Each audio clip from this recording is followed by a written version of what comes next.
Queridos, eu queria começar lendo a palavra de Deus no Salmo 119, versos 103 a 105. Quão doces são as tuas palavras ao meu paladar, mais que o mel à minha boca. Por meio dos teus preceitos eu consigo entendimento. Por isso detesto todo o caminho da falsidade. Lâmpada para os meus pés é a tua palavra e luz para os meus caminhos. Queridos, a Bíblia é um livro extraordinário. Ele é eclético, ele é amplo, ele é vasto. Ele fala de muitos assuntos. A Bíblia tem história, tem romance, poesia, tem leis, estatutos. Fala do passado, fala do presente, fala do futuro, fala do visível e do invisível.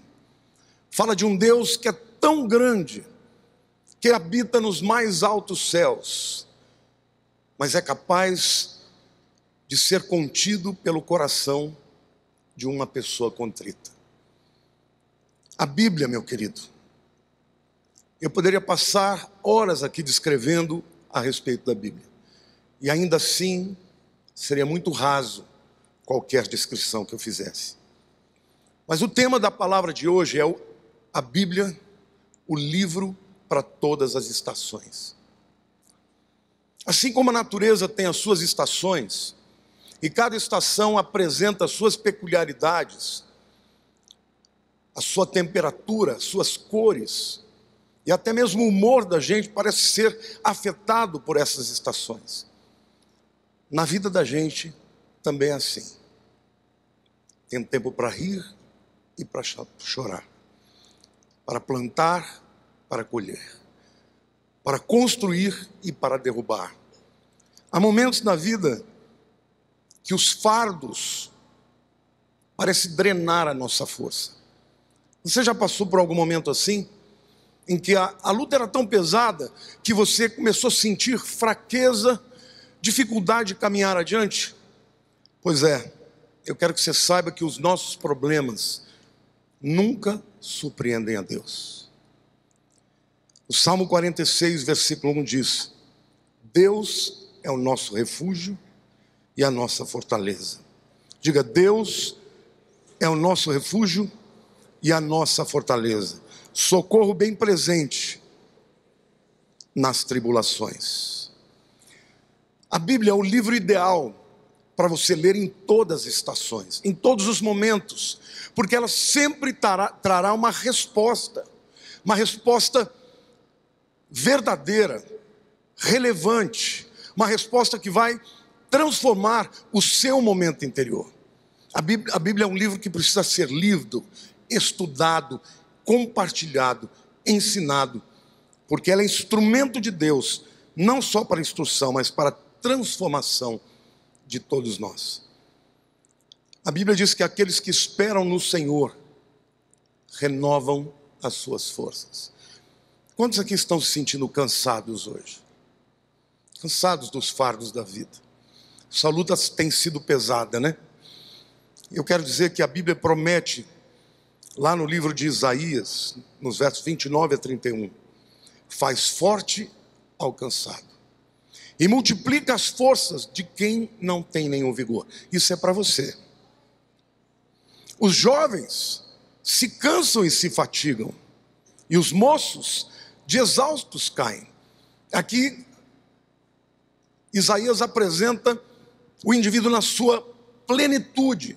A juventude é um tempo de força, de vigor, mas até mesmo estes podem se esforçar tanto a ponto de se cansarem e se fatigarem.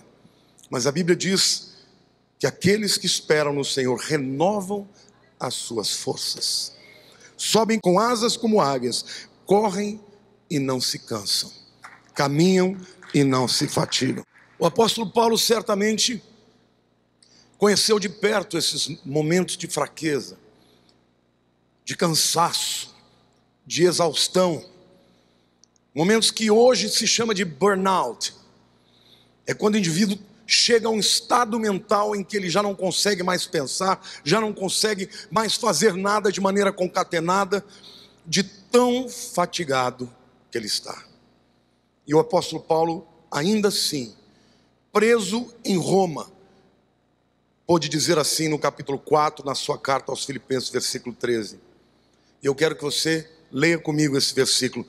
Tudo posso, diga, tudo posso, naquele que me fortalece.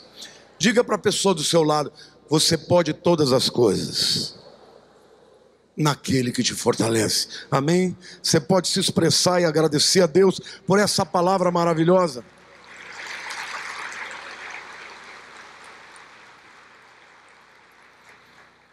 Querido, saiba que Deus ama fortalecer o fraco. Deus ama dar renovo àquele que está cansado. É muito bom quando a gente está fazendo um exercício, está correndo, ou está andando, está debaixo de um calor causticante. É muito bom quando a gente pode sentar debaixo de uma sombra, receber aquela brisa, tomar uma água gelada, então talvez uma Coca Diet, que não é bom para a saúde, mas é uma delícia. E sentir o alívio, o refrescar, depois de uma jornada tão cansativa. Eu tenho aprendido na minha vida que muitas vezes o único lugar onde há descanso é a presença de Deus. Eu amo as madrugadas, porque nas madrugadas eu me derramo na presença de Deus. Muitas noites eu estou orando e o Senhor me visita e a sua palavra me transforma. E eu levanto no outro dia transformado por aquela palavra maravilhosa. Querida, eu quero te desafiar. Nós estamos no Salmo 112. O livro dos Salmos é um livro maravilhoso para restaurar as suas energias, para dar alegria a você que está entristecido, para dar força àquele que está abatido. Leia a palavra, medite na palavra, profetize a palavra e ela vai transformar a tua vida. Ela vai trazer de volta a você toda força e todo vigor e energia de que você necessita. Amém? Deus ama fortalecer ao fraco e ao cansado. E Ele faz isso de maneira extraordinária, através da sua palavra. Mas a Bíblia também, em segundo lugar, nós temos que ler a Bíblia quando a gente passa por temor. Eu comecei falando que a gente deve ler a Bíblia quando a gente está fraco. Mas agora eu quero dizer que você deve ler a Bíblia quando você está com medo. Quantos aqui já tiveram medo na vida? Quantos estão com medo de alguma coisa agora? O medo é inerente à caminhada da vida.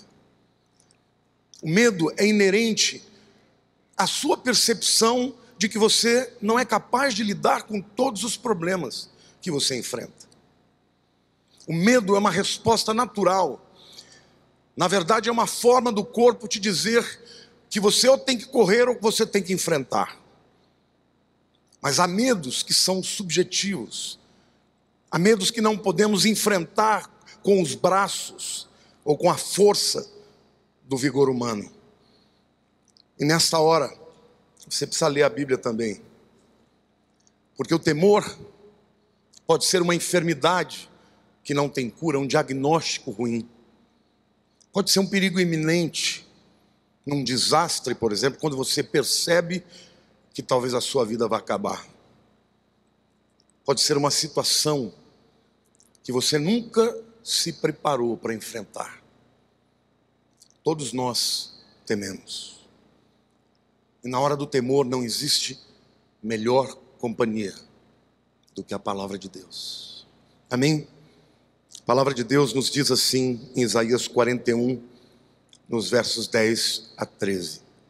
Não temas, porque eu sou contigo.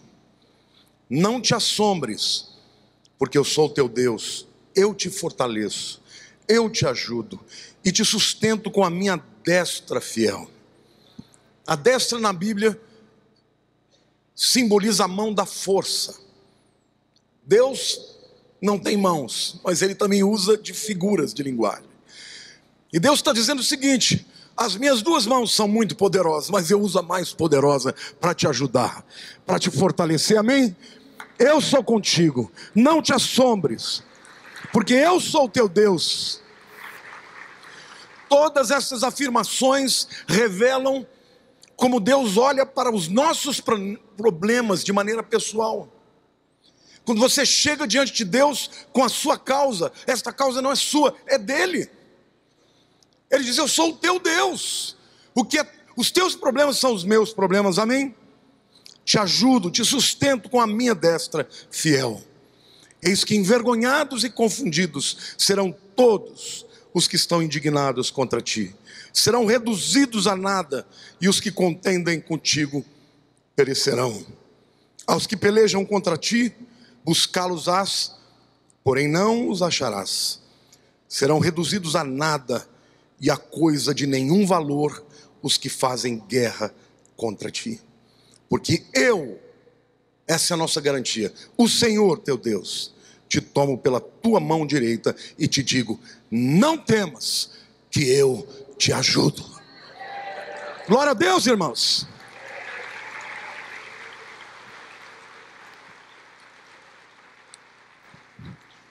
Deus é um Deus que toma partido. Não existe essa coisa de você entrar, que você vai entrar numa peleja e Deus não está no lado de ninguém. Ele está no lugar daqueles que o amam, naqueles que são seus filhos, que através de Jesus Cristo aceitaram o plano redentivo que ele tinha para a humanidade e fizeram uma aliança com ele. A estes Deus ajuda. E quando Deus ajuda, não há inimigo que prevaleça. Porque ele termina dizendo o texto: porque e a palavra aqui, Senhor, é a tradução da palavra Yahweh. Aquele que era, que é e que sempre haverá de ser. O mesmo ontem, hoje e sempre. Este é aquele que te diz: não temas. Diga: não temas. Qual a razão disso? Porque eu te ajudo. É muito bom saber que quando não podemos, ao nosso lado está aquele que pode todas as coisas. A fé, querido, e o medo são opostos. Aliás, o medo é oriundo da falta de fé. Se você olha para uma palavra dessa aqui e acredita naquele que diz que até a sua destra é fiel, e portanto tudo que ele promete, diga: tudo que Deus promete, diga: tudo que Deus promete para a minha vida, ele cumpre. Este Deus está dizendo para você que você precisa confiar nele. E a melhor maneira de você agradar a Deus é confiar nele. Abraão confiou tanto em Deus, agradou tanto a Deus, que ele o chamou de amigo. Sabe, amigo é aquele indivíduo que você gosta de estar perto, tem prazer na presença dele. Quando você está perto do amigo, você não está lá por obrigação, você não está lá por entender que de alguma maneira você vai receber algo em troca, mas você ama a sua presença. Abraão foi assim com Deus, andou por fé e por obediência, e agradou a Deus. Quando você anda na presença de Deus, lê a sua palavra, que é a manifestação viva da sua essência, a fé vai sobrepujar o medo. Eu quero que você pense: quantos aqui já leram a Bíblia toda? Pense em quantas vezes a palavra de Deus diz: não temas. Por que Deus fala conosco tantas vezes não temas? Por que tem que repetir tanto? Porque nós somos fracos. Não é isso?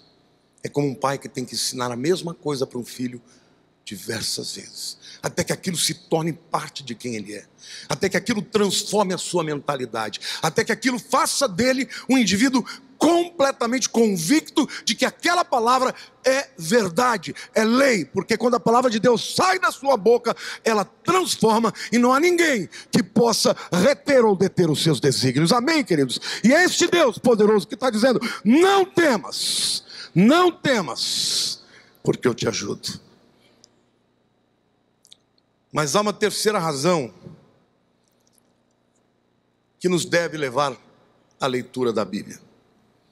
Leia a Bíblia quando você for tentado. Na hora da tentação, querido, leia a palavra. Ore a Deus, abra o seu coração. Diga para Deus: Deus, a tentação parece ser muito mais forte do que eu. Dentro de mim há uma luta da carne contra o espírito, da vontade humana com a vontade de Deus. E eu preciso, Senhor, que o Senhor entre nesta guerra para que a balança penda para o lado certo. E eu quero te dizer que na minha vida, todas as vezes que isso acontece quando eu leio a palavra.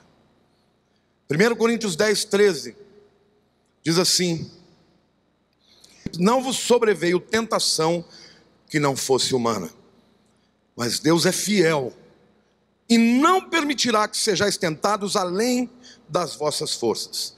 Pelo contrário, juntamente com a tentação vos proverá livramento, de sorte que a possais suportar.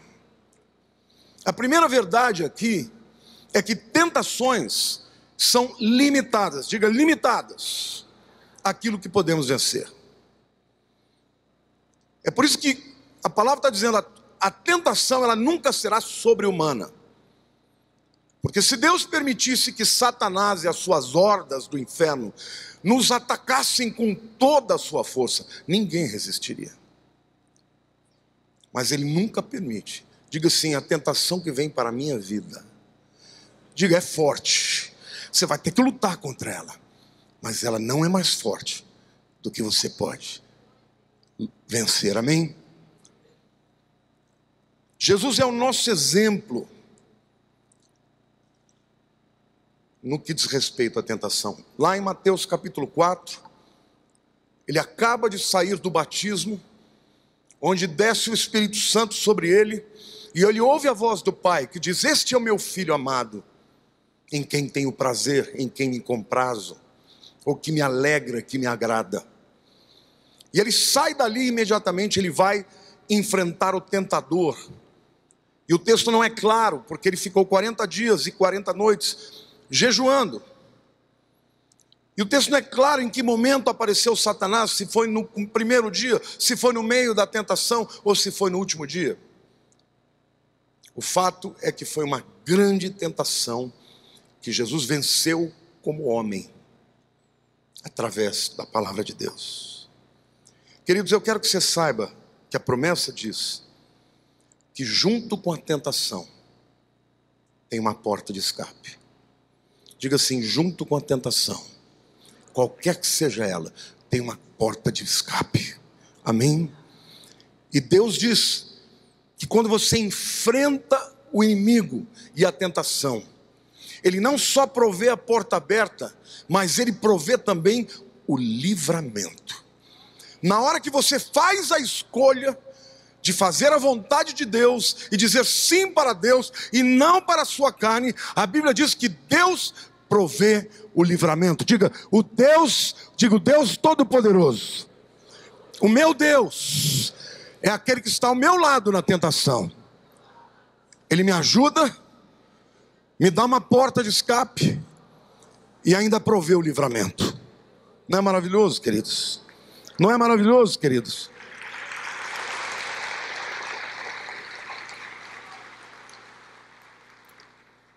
Quando a gente avalia a tentação que Jesus enfrentou, a gente percebe que as tentações elas têm naturezas diferentes. A primeira tentação que Jesus enfrentou foi quando o diabo disse para ele: ora, se você é o Filho de Deus, mande que essas pedras se tornem pães. Quantos de vocês aqui acham que Jesus podia fazer isso? Podia ou não podia? Ele não transformou água em vinho? Jesus era Senhor. Eu não sei como na física isso aconteceria, como as moléculas de pão, de pedra, poderiam se tornar nas moléculas de pão. Mas Ele é capaz de fazer. Ele é o Criador de todas as coisas. E Ele criou ex nihilo, do nada. Ele chamou à existência as coisas que são. Ele fez todas as coisas que existem e as chamou à existência do nada. Ele podia fazer isso. Mas essa era uma tentação no nível da carne, no âmbito da carne. Porque depois de 40 dias, certamente ele estava faminto. Diga assim: nem todas as vontades do meu corpo são de Deus. A Bíblia diz claramente que nós devemos nos humilhar e consagrar a nossa vida e não ceder à nossa carne. Porque se cedemos à nossa carne, ela nos domina. E quando a carne cresce, o espírito diminui. Então a primeira tentação, ela é no nível da carne. Eu vou dar um exemplo para vocês do que eu estou vivendo agora. Estou fazendo um regime, como todo mundo sabe. Passo o dia inteiro com um matinho e um grelhadinho. Já perdi 8 quilos numa semana. Vocês não notaram, irmãos?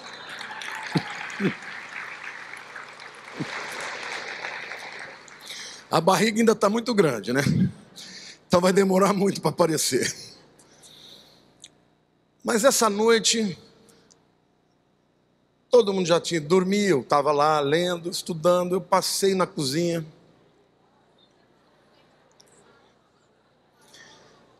Tinha uma cesta, irmãos. Acho que foi a Berenice que deu para a Lília, cheia de coisa gostosa. Eu vi uns pães maravilhosos ali. Falei, acho que eu vou comer só um pouco aqui, amanhã eu começo de novo. Eu falei, não vou comer. Vou dormir. Com fome, mas não vou comer. Se eu quebrasse, eu ia ficar uns 3 dias sem emagrecer. E depois ia vir a culpa, a sensação de que eu não fui capaz. Irmãos, eu fui dormir com aquela fundeza no estômago. Mas acordei com a alma alegre. Venci a tentação. A segunda tentação que Satanás impingiu a Cristo, ele levou Jesus Cristo no pináculo do templo, isso em espírito. Aqueles que foram comigo para Israel se lembram, né? Nós estávamos ali no Monte das Oliveiras, olhando para a muralha do templo, aquela coluna, aquela pedra de esquina, que havia uma torre ali, era o lugar mais alto. E Jesus ali então olhou para aquela ribanceira, para o vale de Cedron, ou do Quidron. E naquele momento, Satanás disse para ele, a palavra de Deus diz que, se você se lançar, Deus dará ordem aos seus anjos, para que te sustentem. Eu pergunto para vocês, Deus poderia fazer isso ou não? Jesus não andou sobre as águas? Quando ele andou sobre as águas, irmãos, ele simplesmente inutilizou a lei da gravidade. Então, portanto, ele podia fazer aquilo, e Deus também podia livrá-lo, podia mandar um vento poderoso, não sei qual a maneira que Deus utilizaria, mas é verdade que ele podia fazer isso. Mas aquela tentação foi no nível da alma. Ele ter que provar para Satanás que ele podia. E nós, muitas vezes, somos tentados no nível da alma. Aliás, a maior parte das tentações se dão na nossa alma. Na alma é que nós engendramos os planos malignos. Na alma é que somos tentados para invejar, para trair. É na alma que somos tentados a fazer aquilo que não vem ao encontro da vontade de Deus. É na alma que todos os dias nós lutamos. O pecado, muitas vezes, ele parece agradável, palatável, gostoso, porque a alma já foi vencida pelo pecado. Mas o salmista diz que as palavras de Deus são para ele doce como mel. Quando você lê a palavra de Deus, queridos, e você ama a palavra de Deus, e você permanece lendo a palavra de Deus, vai chegar um momento que você vai ter prazer nas palavras. E Davi, quando fala isso, ele fala de algo tão poderoso, que ele chega a sentir o gosto doce da palavra de Deus. Quando você for tentado na alma, e esse é um dos maiores erros da humanidade. Hoje nós vivemos no século 21, na era pós-cristã, onde as pessoas são lideradas pela sua alma, onde cada um acredita que o melhor para a sua vida é fazer o que a sua alma deseja. Mas a palavra de Deus diz: há caminhos que para o homem parecem direitos, mas que no final são caminhos de morte. Você tem que aprender a submeter a sua alma à vontade de Deus, à palavra de Deus. É por isso que o apóstolo Tiago diz: sujeitai-vos, pois, a Deus e a sua palavra, resisti ao diabo, e ele fugirá de vós. É a mesma maneira de dizer que quando nós estamos sendo tentados, Deus provê o escape e nos ajuda. Amém? Diga assim: a minha alma não vai dominar a minha vida. Diga: a minha alma não determinará as minhas decisões. Porque o que você decide hoje, você constrói o seu futuro. O teu destino depende das decisões que você tem hoje. Portanto, cuidado com aquilo que a tua alma te faz decidir. Há muitas jovens hoje que procuram namorar com homens que não são cristãos. E muitas chegam a se casar porque acreditam que serão felizes. E pela misericórdia de Deus, alguns se convertem. Mas quando não se convertem, estes homens se tornam um tropeço. E aquilo que parecia felicidade é superficial. Porque sem Deus, ninguém pode ser plenamente feliz. Amém?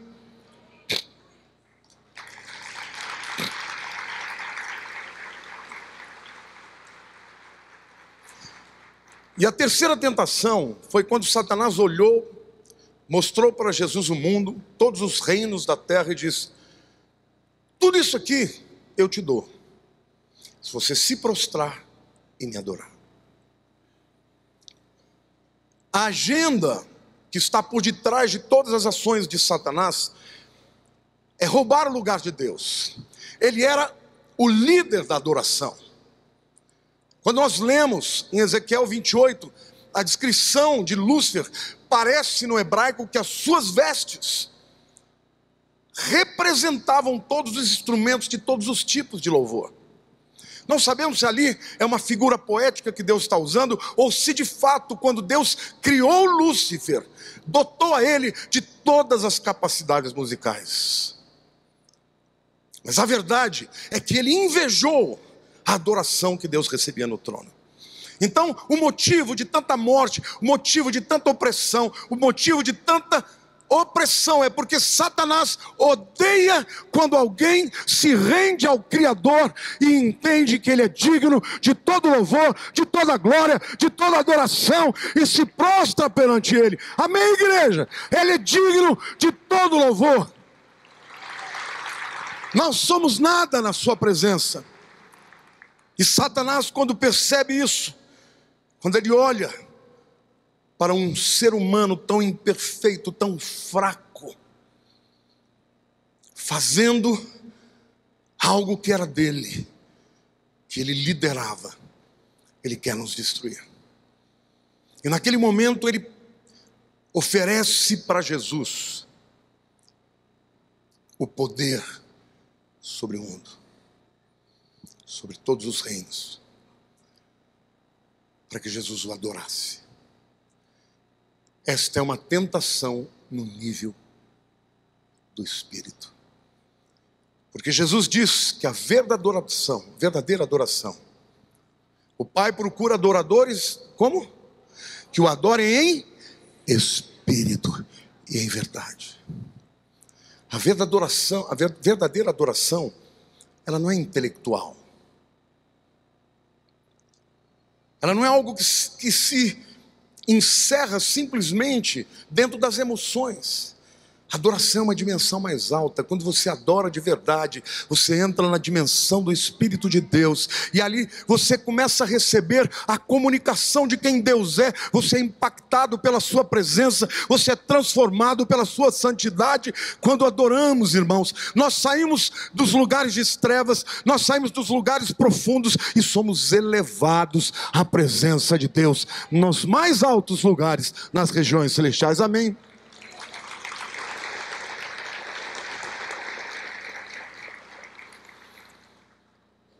Mas as tentações são limitadas. Lembre-se disso. Essa é a promessa de Deus. Você jamais terá uma tentação em que não haja um escape ou uma porta aberta. Eu quero concluir dizendo que a Bíblia, ela sempre nos leva do estágio de quem somos para o estágio que deveríamos ser. Diga assim: a Bíblia me leva do estágio de quem sou para o estado que eu deveria ser. Ela fortalece o fraco, dá paz ao atormentado, alegra o triste, anima o abatido, ilumina os que estão na escuridão, aponta a direção aos desorientados, dá fé para o que está vacilando. Sabe, queridos, a Bíblia fala de um Deus que é criador, mas também é pai. Diga: Deus é o meu criador, mas Deus é o meu pai. Amém, irmãos? Deus é pai. A Bíblia fala de um Deus que é juiz e que vai julgar o mundo um dia, mas fala também que Deus é salvador. O mesmo Deus que vai julgar cada um segundo as suas próprias obras, e que sabe que ninguém pode ser salvo pelas suas próprias obras, proveu o escape, e o escape é Jesus, o Salvador. A Bíblia fala de um Deus santo, que odeia o pecado, mas ama os pecadores. Fala de um Deus onipotente, de um Deus onisciente, onipresente, mas que foi capaz de se esvaziar de tudo isso e ser contido no coração de um homem chamado Jesus. Não é isso, não é lindo, irmãos? Não é que Jesus tivesse parte do poder de Deus. Jesus era Deus. Esse Deus, ele não pode ser compreendido pelo intelecto, mas ele pode ser experimentado. Quantos de vocês aqui já tiveram uma experiência de sentir a Deus de maneira sobrenatural? Quantos de vocês estavam vivendo um momento terrível na sua alma, e você leu a palavra, e de repente você foi invadido pela presença do Espírito Santo, e aquele medo, aquela tristeza saiu, e a alegria veio, e você começou a se transbordar? Às vezes, meu irmão, começa a orar a Deus de um jeito, e a hora que eu vejo, eu estou caindo de alegria, rolando, glorificando a Deus, querendo dar uns gritos de glória a Deus, de aleluia, porque quando Deus entra em você de uma maneira sobrenatural, aliás, ele sempre está lá, mas quando ele se manifesta, é maravilhoso. A Bíblia fala de um Deus que é a fonte da vida, o autor da vida, e ao mesmo tempo, a vida foi capaz de morrer para que nós tivéssemos vida. A Bíblia fala de muitas coisas, sobretudo fala de Jesus, de Gênesis a Apocalipse. A principal agenda que permeia estes livros maravilhosos é a pessoa de Jesus, o Salvador que viria, que veio e que já nos salvou e que morreu naquela cruz. A Bíblia é um livro para todas as estações. Você deve ler a Bíblia hoje, Todos os dias, principalmente os que foram batizados hoje. Cadê os batizandos? Eu queria que você ficasse de pé. Glória a Deus, parabéns, viu, queridos? Fique de pé ainda.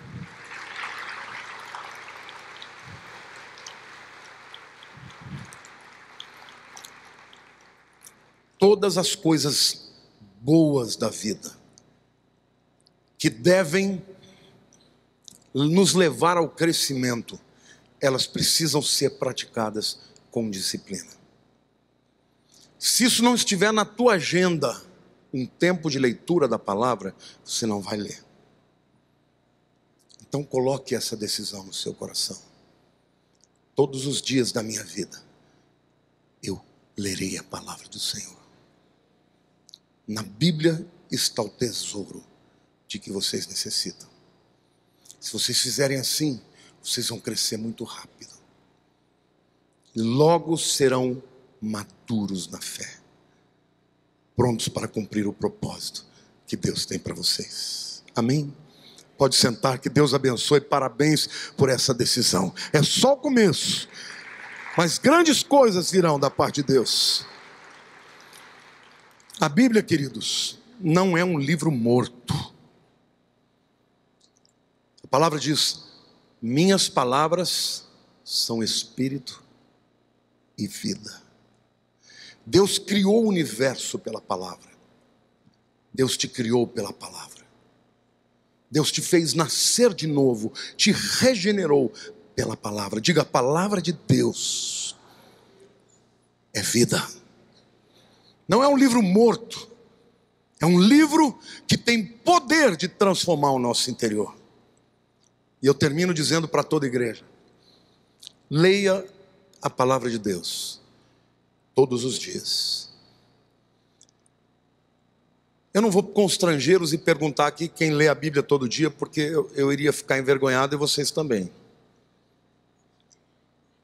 Mas você sabe se você está fazendo isso ou não. Você não precisa ler a Bíblia como obrigação. Você precisa ler a Bíblia como alimento, como pão, como mel, como tudo aquilo que te nutre e te fortalece. Eu não sei qual é a estação da sua vida. Talvez você esteja vivendo um momento muito alegre hoje. As coisas estão dando certo.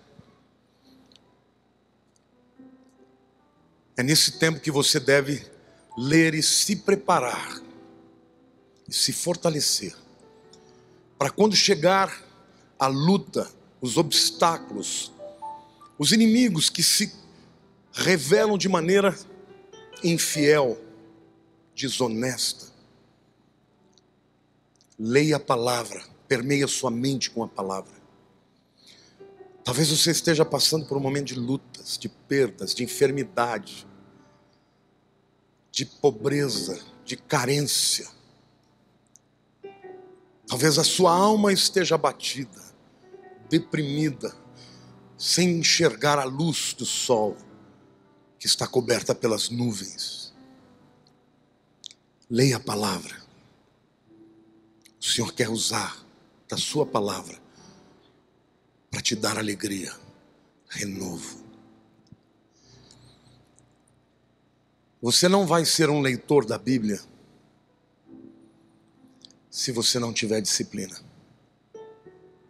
Há pessoas que amam mais a filosofia dos homens, os escritos humanos, do que a palavra de Deus. E a Bíblia diz que nos últimos dias muitos apostatarão da fé, dando ouvidos a espíritos malignos e doutrinas de demônios. Guarda o teu coração, qualquer que seja a aparente verdade que você aprende ou reflete sobre ela, passe-a debaixo do crivo da palavra, porque é a palavra que vai te manter firme no caminho do Senhor. Amém? Então eu quero te desafiar Neste momento, nós estamos neste ano, o ano do progresso, e não tem nada que faça o ser humano progredir mais do que a palavra de Deus. É a palavra de Deus que vai nos tirar da meninice e nos levar à plenitude. E eu quero declarar e profetizar na tua vida. Você que ainda não venceu uma área, um pecado que te domina, eu quero profetizar que se você ler a palavra de Deus e perseverar nela, Deus te dará vitória e escape. E você um dia poderá dizer: eu venci a tentação. Amém, igreja?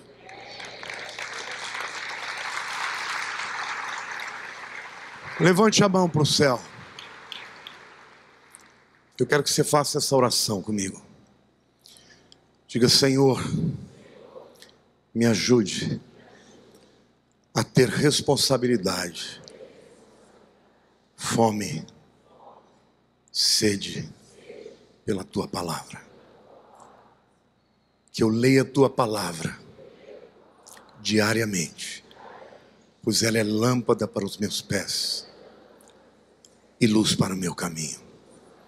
Que a Tua palavra seja, Senhor, aquilo que decidirá entre o certo e o errado, entre o que eu creio e aquilo que eu não creio. E, sobretudo, determinará as minhas decisões. Te agradeço pela Tua palavra, que ela transforme a minha vida nos níveis do corpo, da alma e do Espírito. E agora, Senhor, que a graça de Jesus, que o amor do Pai Celestial e as consolações do Espírito Santo sejam com todo o Teu povo aqui presente.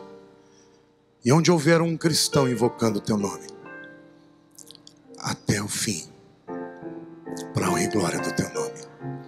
Amém. Deus te abençoe.